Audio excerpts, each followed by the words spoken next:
This video is sponsored by Misen. What's up folks, Justin Khanna here. When I mentioned to a friend that I was working on this video with Misen, they said something to the effect of, "Oh, Misen, I see their stuff on Instagram all the time, but I've never actually used it." But actually, how is it?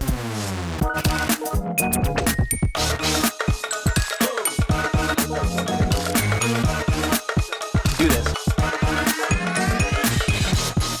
And I gotta admit, I was in the same camp. These guys have had massive Kickstarter success. Their chef knife page has almost 6,500 reviews on it, and it's really given them the capacity to expand to other kitchen staples like sauté pans and a santoku knife. We'll unbox both of these at the end of this video. And then most recently, of course, a launch of enameled cookware. So from a brand building perspective, in an arguably crowded space, I'm immensely fascinated by the growth of these guys. And as I said, this is a sponsor video, but I made it very clear that all the opinions that I'm going to share today are my own. There's no script or talking points from Misen here. Full transparency. Let's talk over some of the stats on paper during this unboxing, shall we? The grain of salt that I want to give you all with all of my gripes that I'll share here is $65. This retails for $65, which absolutely comes with some trade-offs, don't get me wrong, but on the other hand, a lot of pluses, and it's not just a non-intimidating price tag. I've got their blue-handled one here. It also comes in more of a classic black as well as a gray. Slight bump towards the base of the handle to prevent slippage. Heading up into the bolster, you're met with that sloped bolster, which they've included to encourage a pinch grip on that Aichi AUS 10 steel. We're at a 58 HRC rating. In my cutting with this, that holds up pretty accurately. It's not wildly soft, but it's not going to hold its edge forever either. We're going to get more into that when I talk about sharpening and what it's like to use. Blade length is 203 millimeters. The full length of the entire piece is 343 millimeters. 230 grams on the scale with this guy, which a lot of people for some reason say is heavy. I put this on the scale with a few other blades of similar blade lengths and profiles, and I think it's actually pretty consistent. I actually think this is fairly well balanced, but that really comes down to you and how you like your weight shifted. One more thing I like to mention, the steel is Japanese. The company is based in Brooklyn, New York, and the knives are made in China. We've covered that on the channel before. It's not a bad thing at all, but that is a supply chain decision that does help to hit that $65 price tag. Last thing I do want to note is in the bevel on this, but I'm going to get into that later. Let's talk about what this knife is like to use. This is the subjective part. So how this feels on an initial pickup, and if you've got one, please let me know your thoughts in the comments below. The balance is wonderful. It handles much closer to a knife that is shorter in length than what this is, and I'm not exactly sure how to accurately explain that. I am used to a 9.4-inch chef knife as part of my kit. It really does hit the nail on the head, though, with all of the burliness of a German chef knife and like streamlining the chunky bits, if that makes sense. You're able to sharpen this all the way through the heel of the blade. It's more of a rectangular shaped handle than a boxy square shape that you might be used to. Of course, you've got more of that brushed steel aesthetic. It's not kind of this matte that can sometimes be seen on the box. They claim the bevel is 15 degrees, which you might be able to see here. It's actually tapered and then stepped down to that 50-50 bevel on each side. Let's talk about how it sharpens.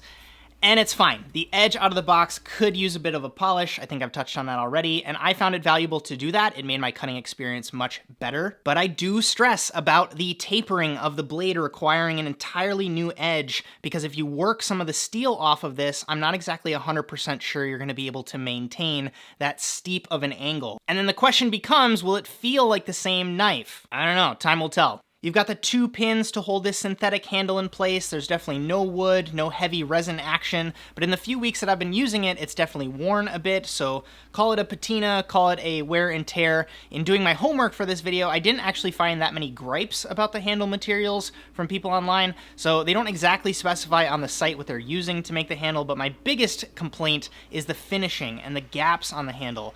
Up into the bolster, there's just a few little, like, maybe 0.5 millimeter gaps, as well as around the pins. Like, the pins themselves aren't perfect circles, which is semi-disappointing because the photos on the site seem to be renderings of the knife, not actual, like, photos of the knife.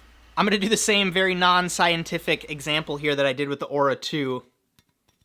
Can you hear that? That's just me running my nail over where the tang meets the handle, and it's not flush. It drives me nuts. And if I had to guess, that's probably what's holding this knife back from getting any sort of food-safe stamp of approval on the blade. It's not like I notice any crazy food traps or things getting stuck in the handle in my use, but it's left to be seen how that's going to kind of change over time. Any other issues I've had with other made in China knives are thankfully missing here, and they're arguably a non-negotiable for buying a new piece. So the blade is definitely straight, the edge is consistent all the way up on mine, and as I touched on before, the handle is mostly seamless all the way around the tang. When using the Misen chef knife, keeping the leverage on the bolster resulted in a really comfortable prepping experience. The weight itself and the lack of spine beveling didn't cause any fatigue over time. The blade geometry did actually lead to a really enjoyable haché experience, and it's a great middle-of-the-road thickness for versatile butchery tasks too. All right, the main conclusion. Who is this knife for, and should you buy it? In this intensely direct-to-consumer world we're all living in right now, the easy answer is that this knife is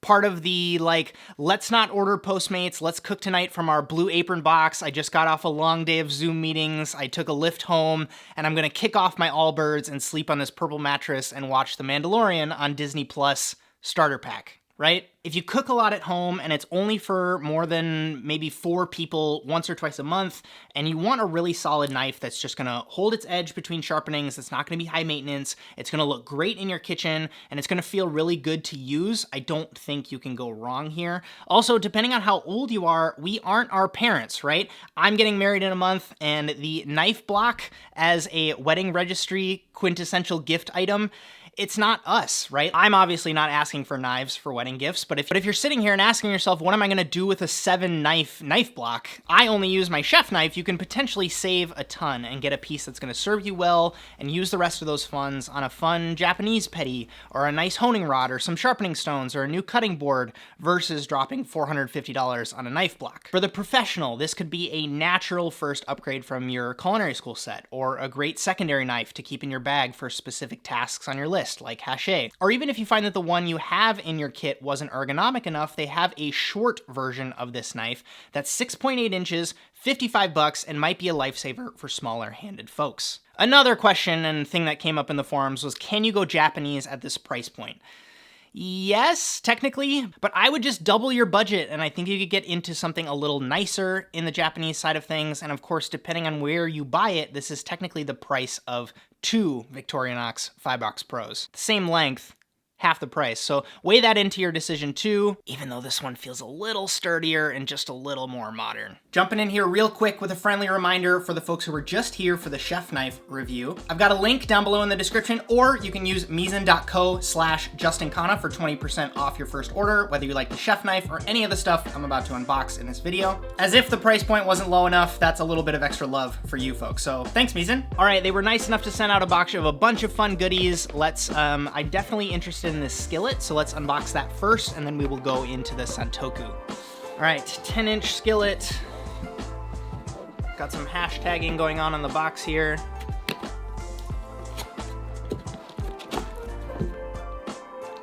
I definitely want to compare this to the all-clad, I think it's a D5 pan that I have. That's served me well for a very long time. All right. Comes with cardboard into plastic. Weight feels good. I guess on initial pickup, I wish there was a heavier bottom. I get nervous about this warping over time, only because like normally you'll have like a heavier piece on the bottom, not just for conducting heat, but to make sure that the heat is more evenly distributed. I'm nervous a little bit about hot spots. I'm gonna need to cook with this. The handle itself is a dream, actually. Like the one that I have from Allclad has like a divot in the bottom, and I guess that's semi-easy for your hand to fit into, but this is more of an oval ergonomic shape.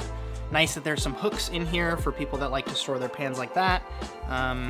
There's really clean like Misen logos all in there too. Does this seem like a huge upgrade from like a more expensive line of pans that you would get from like a Heston or a Allclad or something like that? Not necessarily. I think that the lip on it is actually really, really nice as well. That's with a lot of these direct-to-consumer things, you know, like they come out of the box looking great, but I'm always skeptical as how they're gonna hold up over time. Very excited to cook with this in the coming weeks and to see how this holds up and how it cooks. Evenness of heat is what I'm gonna keep an eye on. Next up, let's talk through this Santoku knife. This might be another nice alternative if you're not wanting to go with the shorter chef knife. I think it's so funny they stick the silica in where the pull tab is. You've got your info card here on how to care for it. See, this is going to be really ergonomic for a lot of people. So maybe it's just dust that I'm noticing on these on the handles. Yeah, maybe not. Let's check blade straightness.